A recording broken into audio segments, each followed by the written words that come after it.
Great Western Trail, how to play. First we'll cover setup, lay out the board. First thing you're going to want to do is do the station tiles. There's 5 of these station tiles. There's the back. They get shuffled and placed on the 5 station areas right here at the top of the board. They provide an immediate action and a endgame bonus. We'll cover those later. Next, we lay out the 7 neutral building tiles. You can shuffle these, or for the beginner game, you place A and so forth. But normally they would just get shuffled and placed randomly throughout the game, throughout the board, based on that symbol. Next, we place the job market token on the first available dashed line. This will be the round indicator. Then we create 3 stacks of these tiles based on their back, 1, 2, and 3. We're going to draw 7 level 1 tiles. For all player counts, it's always 7, and those get placed under the board. Those will be the TP and the hazard tiles, and they always get placed on the lowest value spot. So randomly I drew 4 TP tiles. The first one had to go here at -3, -2, -1, and the next lowest was 1. A rock slide tile was pulled, so it got placed on the lowest value, which was 1. A river hazard tile was pulled, so lowest value, and then a desert. There's 3 different types of hazards: desert, river, and rock. Next, we're going to draw level 2 tiles, and these will be equal to the players, not equal to the players in the game, they'll be based on the players of the game. So in a 2-player game, I drew 3. You always fill from left to right, top to bottom, and then for the setup, you stop at the token marker. Next, you're going to fill up this tableau up here. These are called the foresight spaces. You fill all 6 spaces based on the tile on the back. So level 1, level 2, and 3, and fill those up. Next, you set up the cattle market display. This is based on the number of players in the game. So in a 2-player game, you'll draw 7, 3, 10, and in a 4-player game, you'll draw 13, and just sort these into their stacks. These are the 3s, these are the 4s, and these are the 5s, and those just get randomly placed on the board. Next, you'll create the objective card display. You'll shuffle the objective cards and deal out the starting 4 cards, or these are actually the first 4 cards that will be in the display.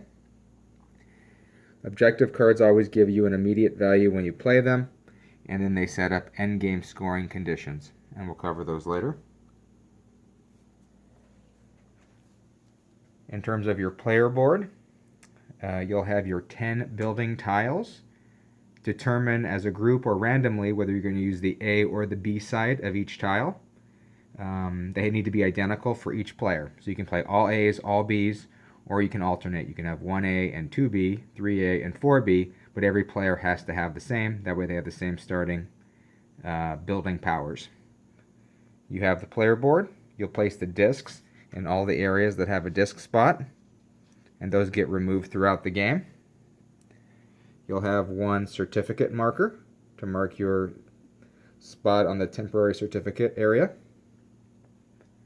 You'll shuffle your starting deck and draw 4 cards randomly. And then on the main board, you'll place your cattlemen in Texas and your train up in Kansas City. Finally, you will shuffle the 4 starting objective cards. So before, these were the objectives that would be used as part of the initial display. Every player gets 1 starting objective card. They've got these gray backs. And then you deal 1 randomly to each player in the game, and they get placed immediately in front of them. Normally, objective cards would go to your discard pile, but these get placed immediately in front of you. You'll see there's no immediate bonus. They just literally come straight to your tableau, and they indicate endgame bonuses. As the final part of setup, you will randomly determine the start player, and then the start player will get $6 And then going clockwise from them, each player gets an additional dollar. So $7, $8, or $9 for the second, third, or fourth player. That covers all of setup. Let's take a closer look at the player board. One thing also, based on player count, you may have a tile that comes in here for a 3 or a 4 player game. The 2-player game is already pre-printed on the board. But right up here on the player board, it gives you a nice sense for the turn structure. There's 3 phases to a turn, A, B, and C. The first part of the turn, you will move your cowboy from its current position up to 3 spaces. That's what that indicates. Later in the game, as you're able to take these tokens off and place them on the board, it will give you additional movement capability. So in a 2-player game, up to 4 or up to 5 if you're able to take these off. As you move your cattlemen, you got to pay the hazard cost, and this will vary based on the player count. Even if you cross over either hazards with the hand symbol, green or black, or other players' buildings with the hand symbol. If you pass over a hazard, you've got to pay that to the bank. If you pass over a player's building, that goes to that player. If you don't have the money to pay them, you don't have to. You can still use it. One thing also is, as a special rule, just to start the game, you don't have to start from the Texas spot. You can place your cowboy on any building on the board, a neutral building on the board, to start your initial action, and it's only for turn 1. The second phase of the turn, you'll either land on one of your buildings or one of the neutral buildings, and you'll perform all of the available actions on the building. Or, instead, you can perform one auxiliary action. If you end your movement on another player's building or a hazard, you get to perform just one auxiliary action. Or you could end your turn in Kansas City, and that has a special procedure which we'll cover. After all the actions are performed in Phase B, Phase C is redrawing your hand. Currently your hand limit is 4. Later in the game, as you remove these, your hand limit will increase by 1 or 2. Keep in mind, to place this token on the board, you've got to pay $5. Same with this one. When you place this token on the board, you will get $3. And if you're able to place this token on the board by the end of the game, you will get $3. So that is the structure of a turn.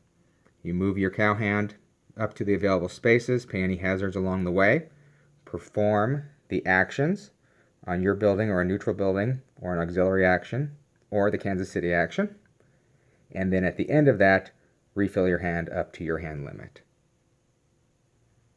Now we'll cover each of the neutral buildings in the game, and that will cover most of the actions in the game. So if you were to end your movement here, you can take any or all of the available actions on the building in any order you choose. So this building would let you discard a white 2 card and get $2. You could also buy 1 person at a base cost of 0, and you could buy a second person at a base cost of -2. In addition to the base cost, you pay the row cost over here. So the first one was 0, and if you take from this row, it would be a total of $6 you would have to pay to take either this person or this person. You can never take anyone from a row with the round token on it, but you can take from any row above the round token. When you take the person, it gets immediately placed on your board. Every player starts with a pre-printed worker of all types. That's a cowboy, who helps you get cattle cards. This is a craftsman, who helps you build buildings. And this is an engineer that helps you move your train on the railroads. You'll also notice that some spots, you have to fill them in from left to right, but as you pass certain ones, you will trigger bonus actions. So if I was to place my 4th cowboy, when I place it here, I get to remove a hazard from the board for free. Here allows me to remove a teepee for free. Placing here would let me build a building and place it on the board at the cost of $1 per craftsman used, and we'll cover that later. And then the same action here. And then as I build engineers, I could discard a 1 gray card and move down the certificate track 1, or discard a 1 gray, get $2. Or I could buy a person off the person track at a base cost of +2, and then apply the row cost. So I get a $2 discount, basically. Remove a gray card, discard a gray card and move the track down 2 cubes. Or discard a gray card and get $4. Now during the game, there may be instances where you take somebody off of your board and place them in a station area. If you were to subsequently come back later and replace on a bonus spot, you would get that bonus again. Finally, you'll notice that there are victory points that can be gained for each person that you have in each of these columns. Each person in this column will give you 4 points at the end of the game, and if you get them all the way this far, you can get 4 points for each person in the 6th column. So that's the first neutral building. The second neutral building allows you to discard a green 2 and get $2, and you may also build a building and place it on the board. At the cost of for every craftsman used, you pay $2. So each of the buildings have a craftsman cost, so to place them would cost 1 craftsman, which you always have because you have that pre-printed on the board. To place this building, you would need 2 craftsmen. And based on the cost, it would cost you $4 because 2 craftsmen were used. Now you can always upgrade existing buildings, and the craftsman cost is the difference. In fact, that's the only way you can build some of these higher level buildings, because you can always only ever have 6 craftsmen. So to build this level 9 building, for example, you could upgrade a 5 level building. So the difference would be 4 craftsmen needed to upgrade that building. So you pay the difference, and that just indicates the cost per craftsman used to place the building. You can place a building on any unoccupied building spot on the board. Some spots also enable an additional action that can be performed. So if I was to place my building here, whenever I land here, I get the action of the building, and additionally, I could do this action down here. Discard a 1 gray, move down the certificate track, and get $2. And we'll cover all the building powers later. The next neutral building gives you the option. You can either move 1 down the certificate track or get an objective card, your choice.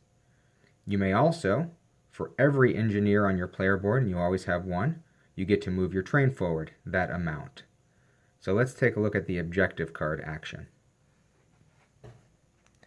So 4 cards are always available in the objective card market. Whenever one is drawn, it gets immediately refilled.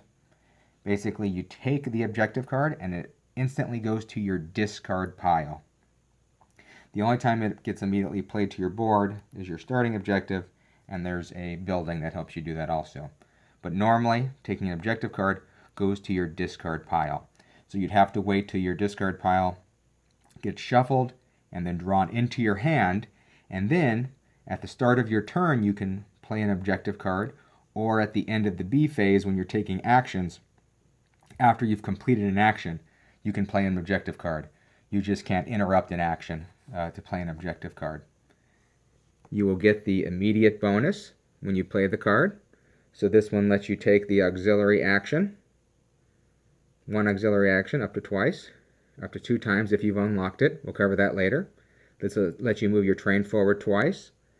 This lets you draw up to 3 cards immediately into your hand, and you discard the amount that you drew, your choice.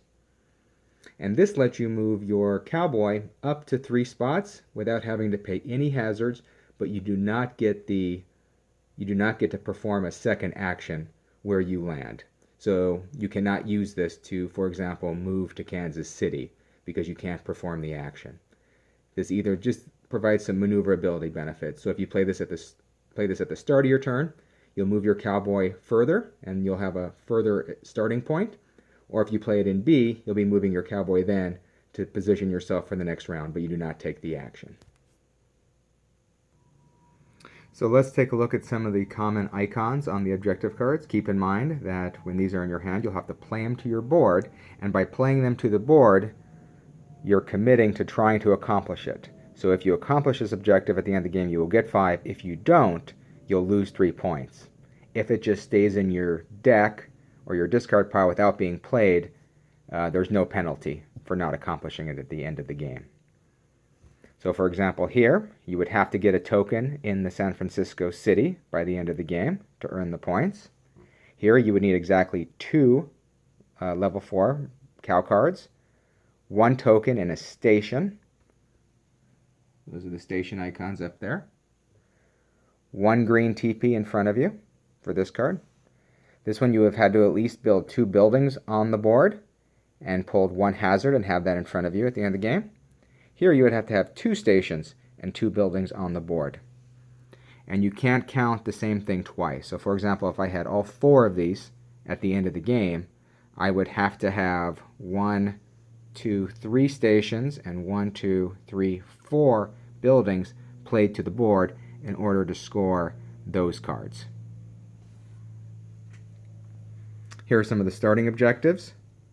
2 stations and a green teepee, a 3 card of any color, a 4 card, brown, and a house on the board, a blue teepee and 2 hazards of any type pulled, 2 houses on the board, and 1 hazard of any type on the board. The final point on objective cards, at the end of the game, you will get a chance to play an objective card from your hand that you didn't get a chance to play during the game if you think you can accomplish it. So let's say this came from my hand. I would have to have 2 stations and a hazard. I would have not received the benefit of the $2 because I didn't play it during the game. That's the immediate action. But if I could achieve this at the end of the game, I would get the victory points at the end. So you do get that chance at the end game. The next neutral building gives you the choice. You can take a blue or a green teepee off of the board. Basically, you're entering into trade negotiations with the Native Americans.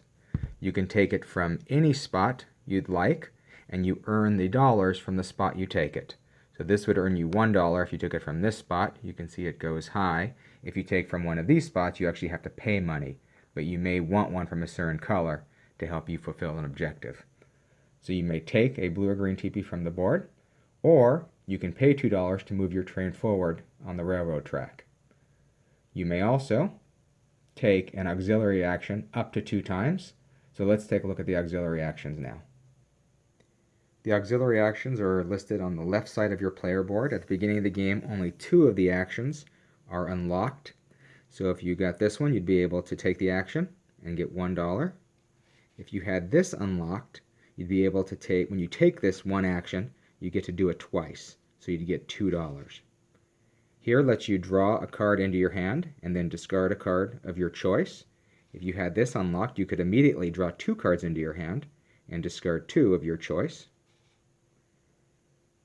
This lets you pay $1 to move your train back on the railroad track once and lets you go down the certificate. This lets you pay $1 to move your train forward on the railroad track. This lets you move your train back 1 to permanently remove a card from your hand from the game. So that's one of the ways to thin your deck. The card has to be in your hand, it would get permanently removed from the game. These 3 actions are locked at the beginning of the game, so you'll have to put these tokens on the board and be able to use these powers. This next neutral building lets you discard a black 2 card and get $2, and it also lets you take the cattle action. So the cattle market action is down here. It requires you to have cowboys to take the action. So you always have 1 cowboy. So you always have 1 cowboy point to spend in the cattle market. So if you, for 1 cowboy point, you can add 2 new cards from the deck into the market. For 1 cowboy point, you can buy any level 3 card for $6. You can use 2 cowboy points to get a level 3 card for $3. Or you can use 3 cowboy points to get 2 level 3 cards for $5. 1 point for a 4 card for $12. Use 3 cowboy points for a 4 card for $6, and so on. You can use your cowboy points and spend them in any way you'd like. So if you have 4 cowboy points, you may spend 1 to add 2 new cards to the market, use another 1 to get a level 3 card for $6, and use the final 2 to get a level 5 card for $12. So you can spend those any way you'd like. The market is not refilled. The only way to refill the market is to use your cowboy points, or when the round marker passes a certain level, the market will refill back up to the starting at the beginning of the game based on the player count. And that's the cattle market action. The cattle ought to always go straight into your discard pile, so you will not get them immediately until your discard pile gets shuffled and drawn into your hand. One final point on the cattle cards, you'll notice that the cattle come with endgame victory points, so this one is more valuable than this one. This has 5 points at the end of the game, so that may play into a part of your decision making in terms of which cattle to take. This neutral building lets you discard 2 equal cards from your hand. Those will go into your discard pile and you get $4. Or you may also draw 1 hazard or take 1 hazard off the board at the cost of $7. And again, just like the teepees, you can take the hazard off anywhere you'd like. So sometimes you're trying to clear a path based on where your buildings are, or you may just want to have the endgame victory points that each hazard has printed on it, or it may help you fulfill an objective at the end of the game. So that's that building. The final neutral building lets you perform an auxiliary action that we've talked about. You can perform it up to 2 if you have it unlocked, or for every engineer on your board, you can move your train forward once. So let's talk about how the train works. So when moving your train forward, based on the number of spaces you're able to move it forward, no 2 trains can occupy the same spot. So this train is already on spot 1. So if I had 2 movement points, it would be 1, 2. So I'm able to leapfrog existing trains on the track without spending a movement point. If I had 2 more movement points, I could go 1, 2, or I could go 1, 2, and dip into one of these stations. Once I dip into one of the stations, I have the option of paying the amount on the right, the $2, to put one of my tokens in there. Each player can only have 1 of their tokens in each of the stations, and it enables them to have the endgame victory points indicated. If you're the first one to place your token in there, you can claim this Station Master token that gives you bonuses immediately, and it sets up some endgame scoring conditions. So let's go over those now. This first one immediately gives you 1 certificate for the rest of the game. So you have a permanent certificate. And then at the end of the game, for every 2 certificates you have, whether permanent or temporary, you get 3 victory points. This would give you $2 immediately. And then at the end of the game, for every person you have on your board, including the pre-printed ones, you get a victory point. This one gives you another permanent certificate for when you go to Kansas City. And for every 2 hazards you've collected, you'd get 3 points at the end of the game. This one gives you a permanent certificate, and for every pair of blue and green teepees you collect, at the end of the game you get 3 points. And the final certificate lets you immediately take a hazard or a blue or green teepee off of the board. And at the end of the game, for every 2 objective cards you have, whether fulfilled or not, you get 3 victory points. 2 final points on the train movement. You can use train movement points to back up. So maybe you want to back up to get into a station first. And if you are the first one to get here and you do take this bonus token, it's your option, you have to lay a person from your board. So it would have to be one of someone you've acquired beyond the pre-printed ones, and they get placed on the board in that spot. And then your color token would go right there. Okay, before we talk about the Kansas City action, let's look at all the player boards. Here are the A sides. When you land here, for every building you have on a bush, you would get $2. That's a bush building. That one's not. Lets you discard a white 2 for $4 and take the cattle action. Lets you discard 2 equal cards for $3, and or you can move your cowboy forward to the next available spot and take the action. So you could use this to trigger another action. You can take a hazard off the board for only $5 and move your cowboy up to 2 spots and take the action. This lets you take a person off of the person track with a base discount of 1 and then pay the row cost.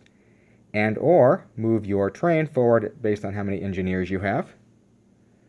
This lets you discard a yellow 3 card for 10 bucks and take an auxiliary action. This one, for every pair of blue and green teepees, you get to move the certificate track down 2 and get 2 bucks.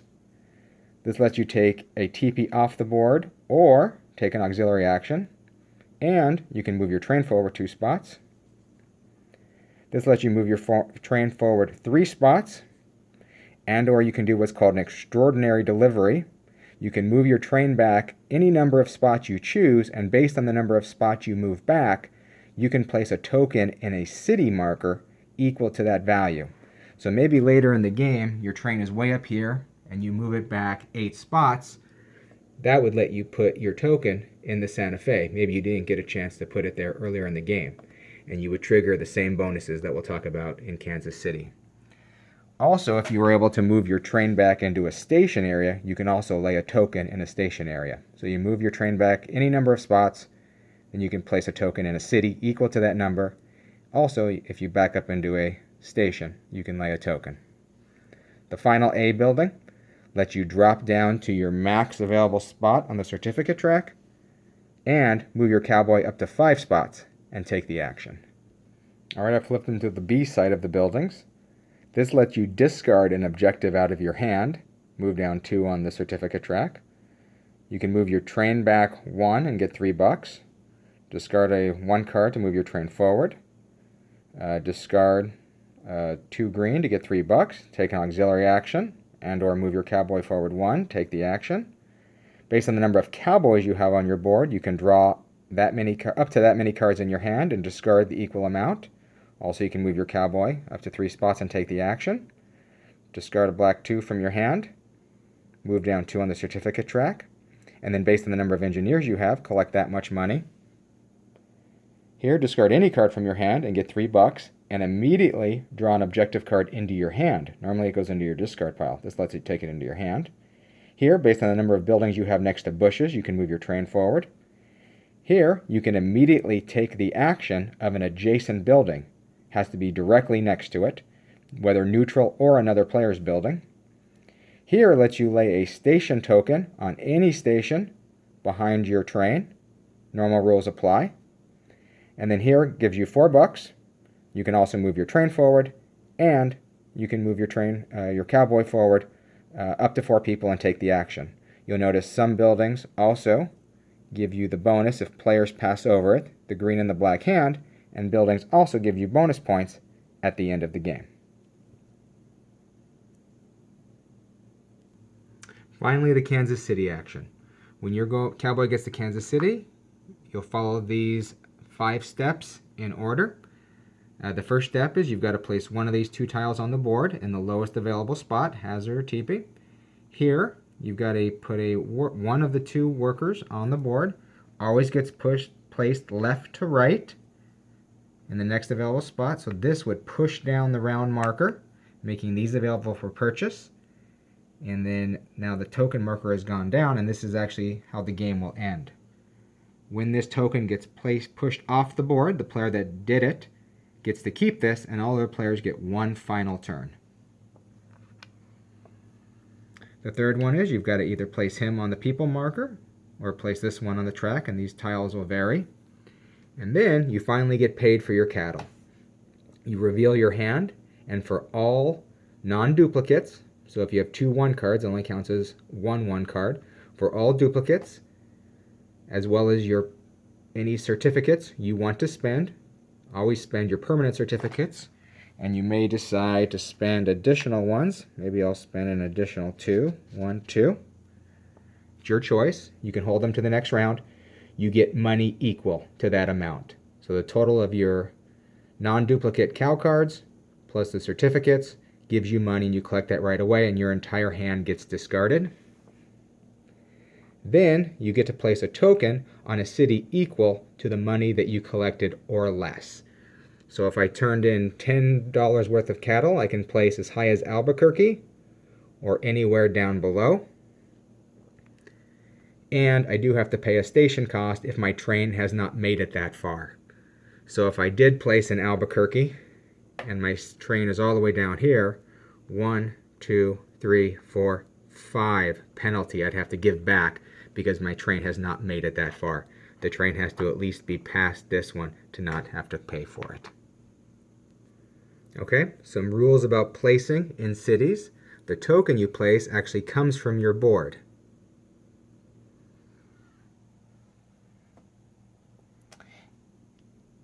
This white token can actually be placed anywhere in a white spot.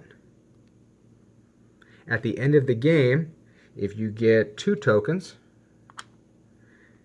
like that, you will actually score the connection bonus. So here it's not a great one. You lose 1 point at the end of the game. There, you immediately, once you place this, would immediately draw an objective card and place it in your discard pile. As you get higher, you're earning victory points for collecting both those. Each city can only have 1 of your token, with the exception of Kansas City that can have multiple. And then for each token at the end of the game, you lose those victory points. And San Francisco, you can have multiple. And at the end of the game, you're earning 9 victory points for each token you have in San Francisco. You'll notice the color. So in order to place a token there, actually a token that gets placed there can be white or brown. It doesn't matter. But in order to pull this from a brown spot on your board, you've got to be placing it in a brown spot. So you can't put this token onto a white token spot. This one has to go onto a brown city spot.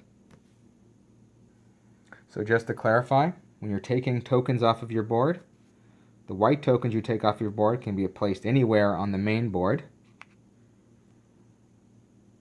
So you could place this on a brown spot on the main board, but typically you want to take off one of these more valuable ones. These have to be placed on the main board on a brown spot. The final action for KC. Once you've taken these actions, received your money for your hand and discarded it, placed your city token, paid any penalty for your train not moving far enough, then you move and go from Kansas City all the way back down to Texas. And then you're ready to start the next round. All right, when the game ends, tally up everyone's victory points. You'll get points based on money. For every $5, you get a point. You'll get the points on all of your buildings.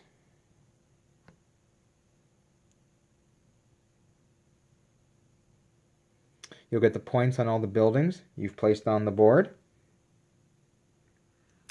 You'll get points for all the cities where you have connections. There you go. If you had Albuquerque and El Paso, you get 6 points.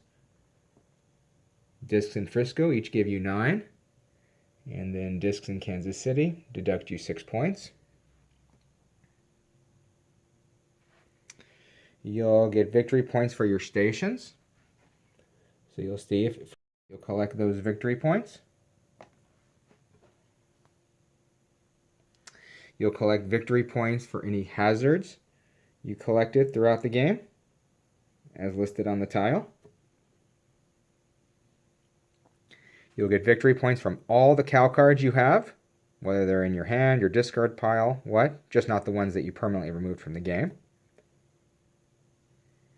You'll get victory points from all of your goal cards. You'll get victory points from your goal chits, or your station markers. Now these can count in conjunction with your goal cards. So here is the only spot where you can double count. So if you had a pair of blue and green teepees here, you get 3 points. And you could also count those same teepees down here. You get victory points if you filled up the final 2 columns. For each person in those, you get those victory points. If you were able to get this marker up the board, that's an extra 3 victory points. And if you were the one to end the game by pushing that off the board, you get those 2 final victory points. You tally those up, and you have your winner. And that is how you play Great Western Trail.